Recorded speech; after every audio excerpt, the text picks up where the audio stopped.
Hello everybody and welcome to today's board game discussion video about experience. Before I get started, if you haven't done so already, please take a look at all my various social media pages as well as my Patreon page. On all those you'll be able to interact with myself as well as my channel in all sorts of fun and interesting ways.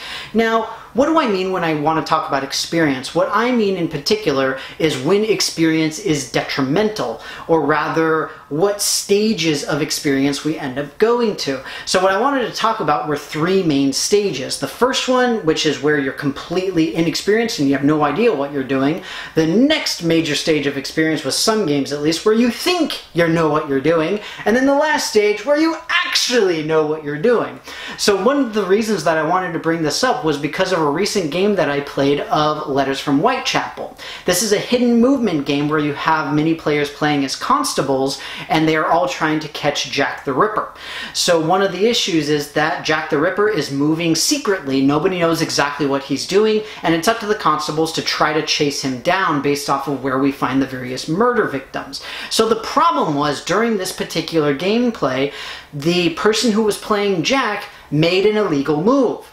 The thing is that everybody else at the table, we were like, okay, he could have gone here, here, here, here, here, or whatever. But the thing is, he didn't do any of that because he moved illegally.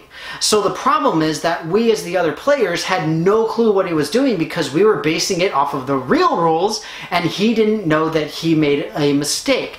So I got to thinking about a former karate master of mine who said that the most dangerous levels in karate were a white belt, which is the brand new person who doesn't know how to do anything, and then the brown belt. The brown belt is the person who's a little bit before black, who is just like, oh yeah, I'm totally awesome, I know what I'm doing. The problem was, in the specific style that I was learning, brown belt meant that you went up a level in terms of the sparring. So you were fighting against black belts.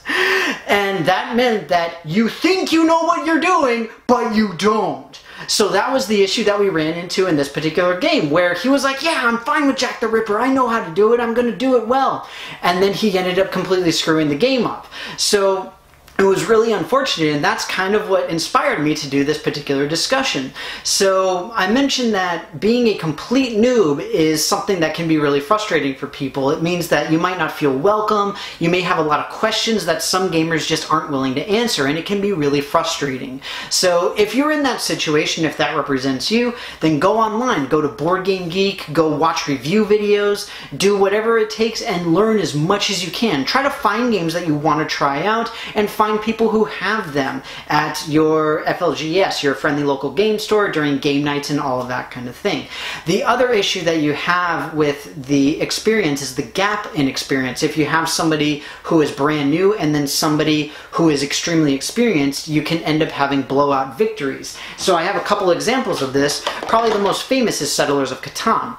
In Settlers, if you don't know what you're doing, then you can get very far behind very quickly and there's no real way to come back. Especially if you're going against somebody who really understands how the game works and how to take advantage of some of the key mechanics in it, then you can get brutalized from the very, very beginning. And it can be really frustrating.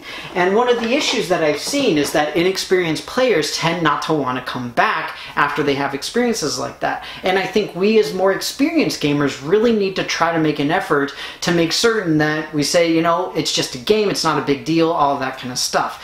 Because the problem is, I've seen a lot of gamers do the whole like showboating, like, oh wow, I can't believe I won by 50 points, it's so amazing, and things along those lines, and it just gets really annoying. It can even happen if somebody has played the game once and nobody else has ever played it. This happened to me recently as well with, I believe it's Artifacts Incorporated, and it's one of these things where it's kind of worker placement-ish, where you need to buy cards to get more dice, and the dice allow you to do stuff. There was one guy who had played it before and he ended up buying all of the dice cards before the rest of us could, and then we were like, oh shoot, those were the only dice cards. So the rest of us got completely screwed just because we didn't realize how important of a resource those were potentially going to be through the entire game. So it was a complete blowout and he wasted all of us. It was absolutely brutal. Another generalized example of this is something like alchemists or worker placement games in general. With worker placement games, you tend to have a lot of options to do, and somebody who is first in the game, who has never played it before, is rarely going to have a good idea of what they should or shouldn't be doing, and it can be very, very frustrating. This is one of the things that has actually ended up growing on me, but that's an entirely other video.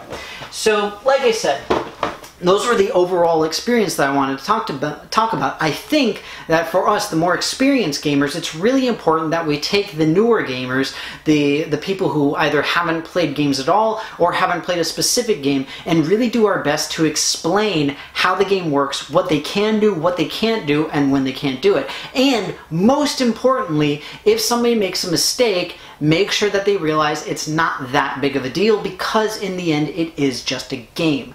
And on top, not to mention the fact that whoever loses, whether it's you losing to a new person or the new person losing to you, make sure that everybody is aware that it's just a game and it's not a big deal. And just make certain that you are aware of the problems that come from, I'm pretty sure I know what I'm doing, and then you miss some key little rule that ends up ruining it for everybody else, even if they don't realize that they ruined it.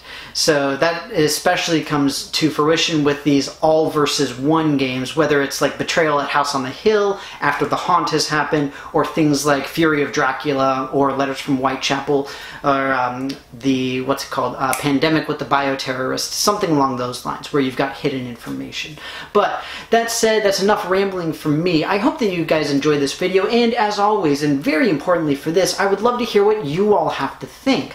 What have your experiences been when you first started gaming and you were playing with more experienced players? What have your experiences been when you've been playing more and more and gotten used to it, and now you yourself are introducing new people to gaming? Have you enjoyed it?